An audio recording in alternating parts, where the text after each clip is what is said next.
Bom dia, pessoal. Hoje a gente vai falar um pouquinho sobre as cirurgias plásticas que ocorrem após uma grande perda de peso. Normalmente, essa perda de peso acentuada, ela advém de uma cirurgia corretiva, que a gente chama de cirurgia bariátrica, né? Onde há uma alteração na capacidade de alimentar e de absorção dos nutrientes, e como consequência leva a um grande decréscimo da massa gorda que o paciente tinha antes de se submeter ao procedimento. Ou também é possível que essa perda ponderal aconteça simplesmente com medidas não cirúrgicas, como dieta e atividade física. O fato é que quando se perde muito peso, as cirurgias plásticas que se sucederão em decorrência dessa perda de peso, elas apresentam características bem peculiares. Então ficaria praticamente impossível em um vídeo só falar de todos os tipos de cirurgias que decorrem da grande perda ponderal. O fato é que quando o tecido gorduroso começa a desaparecer e grande quantidade de peso é perdida, 30, 40 quilos, às vezes mais, aquele tecido que antes atuava também como um tecido de sustentação, ele começa a gerar, começa a ocorrer uma flacidez de pele em decorrência do desaparecimento daquele tecido que antes preenchia aquele espaço.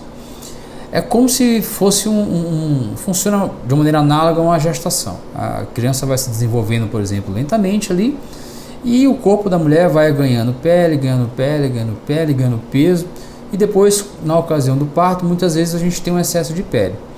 Guardadas as suas proporções, é mais ou menos isso que acontece quando a gente tem uma variação muito grande de peso.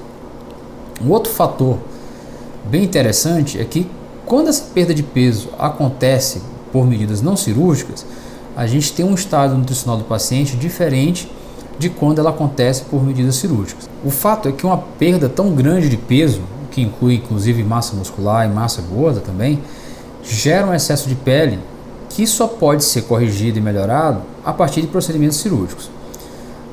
Desse ponto, então, a gente tem para esse tipo de paciente todas as cirurgias que são propostas a um público normal, que não perdeu tanto peso assim, e mais algumas que basicamente são indicadas nesses casos específicos. Então, se a gente tem um excesso muito grande de pele em braços e coxas, por exemplo, a gente vai indicar uma cirurgia que é o lifting de braços e o lifting de coxas, respectivamente.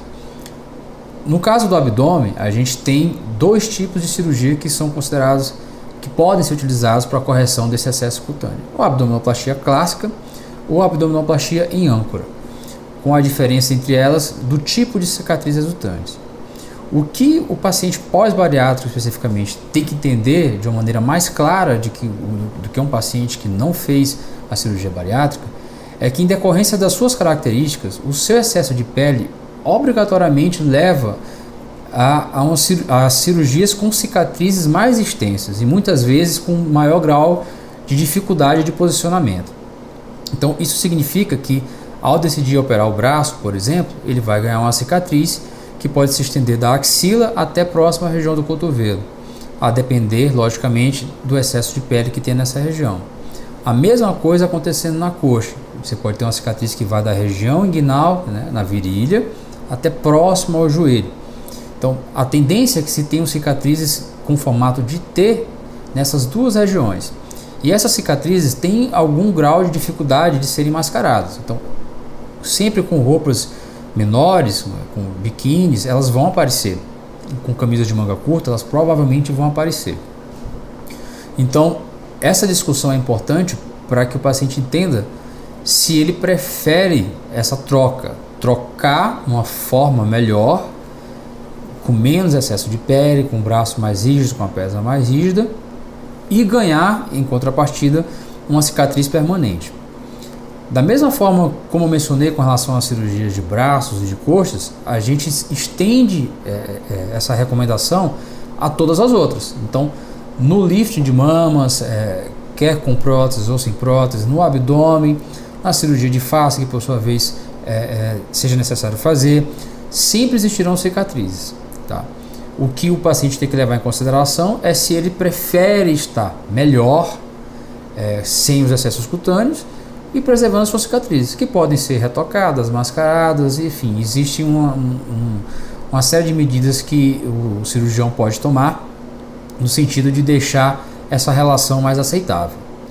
Uma outra dúvida muito comum dos pacientes que desejam fazer as correções pós a cirurgia bariátrica é se essas cirurgias podem ser associadas. Quantas cirurgias eu posso fazer ao mesmo tempo? Isso vai depender do tempo cirúrgico estimado pelo cirurgião e do seu caso específico.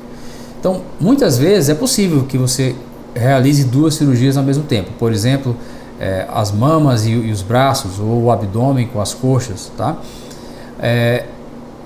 De acordo com o que o cirurgião avalia do tempo e de agressão cirúrgica que ele vai promover naquele ato, isso vai ser discutido se você pode fazer 1 ou 2 ou 3 cirurgias ao mesmo tempo. Isso não obedece critérios muito rígidos, porque depende do tamanho da equipe cirúrgica, depende do seu caso, depende do tamanho estimado, da velocidade e da técnica cirúrgica de cada um. Tá? Mas de maneira geral, a gente não recomenda que se façam procedimentos que se estendam por um período maior do que 6 horas. Né? Então, eu uso mais ou menos isso como um tempo para calcular o que a gente pode associar ou não em um procedimento desse porte. Se você é um paciente que realizou cirurgia bariátrica ou perdeu peso de maneira não cirúrgica e deseja realizar uma cirurgia plástica e ainda ficou com alguma dúvida sobre os procedimentos, que realmente são muitos, nos enviem as dúvidas por e-mail, coloquem aí embaixo no nosso vídeo do YouTube, que na medida do possível a gente vai tentar realizar novos vídeos sobre cada procedimento especificamente, tá bom? Por hoje é só, um abraço a todos, até o próximo vídeo.